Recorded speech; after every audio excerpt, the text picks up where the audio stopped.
Assalamualaikum warahmatullahi wabarakatuh. Eh, Guru-guru hebat semuanya, perkenalkan nama saya Hermawan Setiawan dengan fasilitator Parasta dan pengajar praktek Bu Dede untuk mengelaborasi demonstrasi kontekstual, artinya memperdalam apa yang sudah dipahami mengenai konteks dan konsep pemikiran Ki Hajar Dewantara dalam skup pendidikan.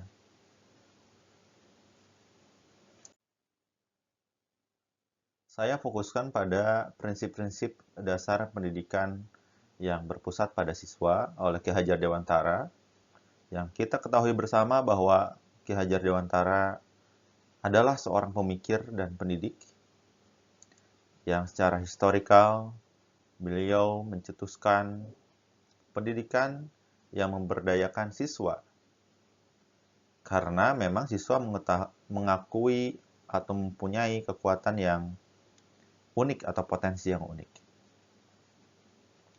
Tentu memperhatikan intelektual, emosional, dan moral. Ki Hajar Dewantara tumbuh di Yogyakarta, kemudian mendirikan organisasi Taman Siswa, dan menjadi cikal bakal dalam pemikiran beliau terkait dengan pendidikan. Ada 3 hal yang saya ulas mengenai prinsip-prinsip utama. Pertama, ing ngarso sung tolodo, ing madyo mangunkarso, dan tutwuri handayani. Ing ngarso sung tolodo, artinya kita tuludo, memberikan teladan kepada anak-anak, kepada teman-teman sejawat, baik perilaku maupun nilai-nilai yang kita tampilkan kepada para siswa. Karena memang guru itu singkatan digugu dan ditiru, artinya diikuti dan diteladani, baik di dalam maupun di luar kelas. Kemudian yang kedua, ing madyo mangun karso. Mangun karso, membangun semangat. Artinya guru mampu memberikan inspirasi dan semangat dan juga motivasi kepada siswanya untuk berperan aktif dalam pembelajaran, baik di dalam kelas maupun di luar kelas. Artinya selalu semangat dalam belajar, lifelong learning, belajar sepanjang hayat.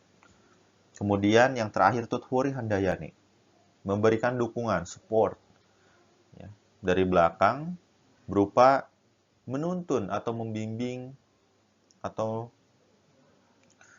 juga memang menstimulus agar siswa itu bisa mempunyai potensi yang dapat dikembangkan, baik intelektual, emosional, maupun potensi-potensi kesenian yang ada di dalam dirinya. Dan hal tersebut sangat penting untuk dikolaborasikan dalam sebuah lingkup pendidikan.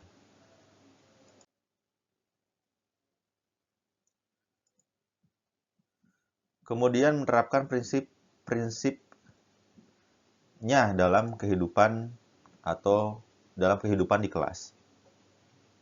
Apa yang kita dapat? Pertama, Ki Hajar Dewantara memang memfokuskan pendidikan berpusat pada siswa.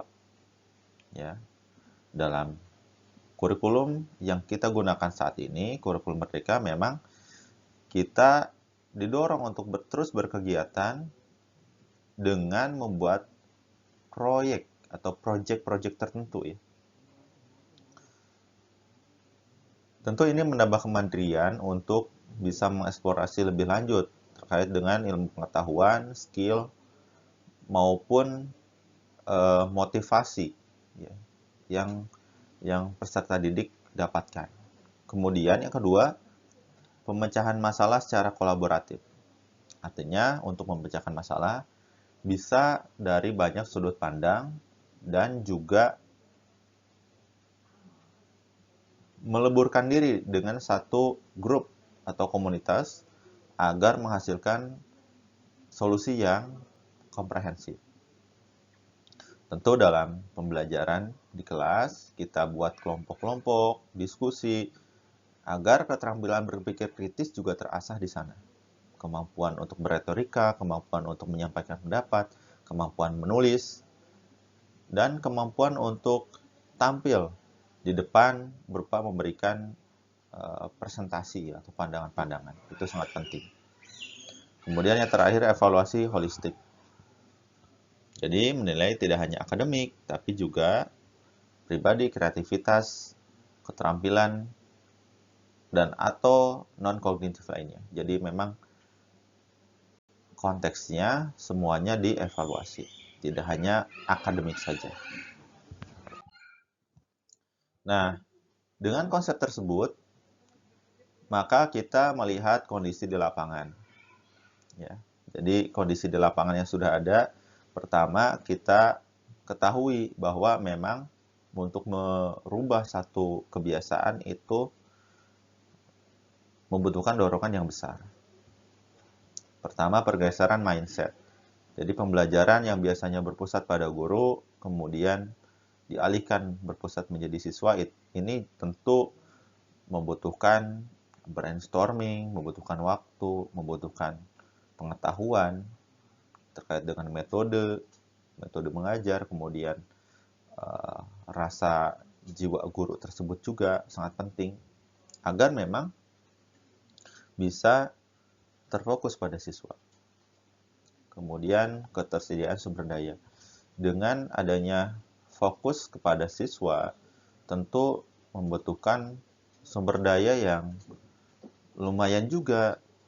Contohnya bahan ajar, teknologi yang kita ada saat ini, kemudian ruang kelas yang juga fleksibel. Ini merupakan tantangan kita bersama, baik di sekolah maupun baik di sekolah dasar maupun di sekolah menengah, yang memang ketika kita mendorong siswa, tentu kita harus siap menyediakan fasilitas untuk berkembang.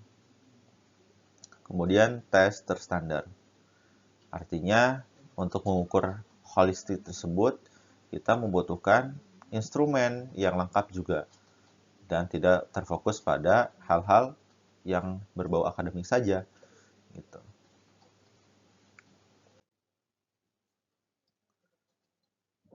Ini terkait dengan dampaknya.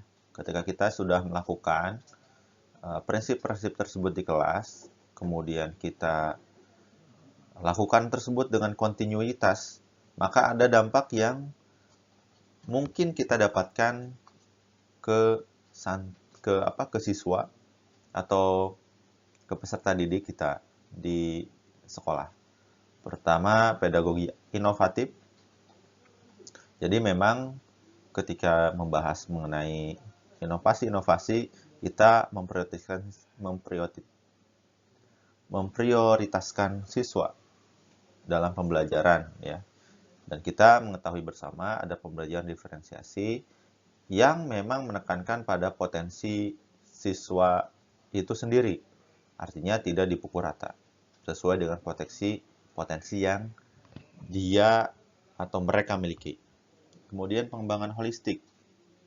Jadi ketika kita mencoba dan menerapkan hal tersebut, tentu intelektual, emosional, dan moral ini akan terasah dengan baik. Dan ini menjadi hal yang sangat kita harapkan untuk membangun generasi Indonesia, khususnya generasi emas 45. Kemudian transformatif. Jadi kita memang memiliki pandangan dalam proses pengajaran dan pembelajaran di sekolah kita agar lebih memperhatikan kondisi potensi dari peserta didik. Tentu kita menganalisis, kemudian mensintesis apa yang dibutuhkan oleh para siswa. Hal tersebut berguna untuk memfasilitasi semua potensi yang ada, sehingga tidak cenderung hanya akademik saja, tapi potensi yang lain juga bisa terfasilitasi. Jadi untuk Ki Hajar Dewantara dengan 3 prinsip tersebut, kita dapat mengelaborasi di sekolah kita, dan tentu ini sangat penting untuk kita sebagai pendidik agar terus meningkatkan pengetahuan, kompetensi, dan juga wawasan guna menghasilkan siswa-siswa atau siswa-siswi di sekolah kita menjadi siswa yang juga lifelong learning, tidak jengah untuk belajar. Terima kasih guru-guru hebat. Saya tutup. Assalamualaikum warahmatullahi wabarakatuh.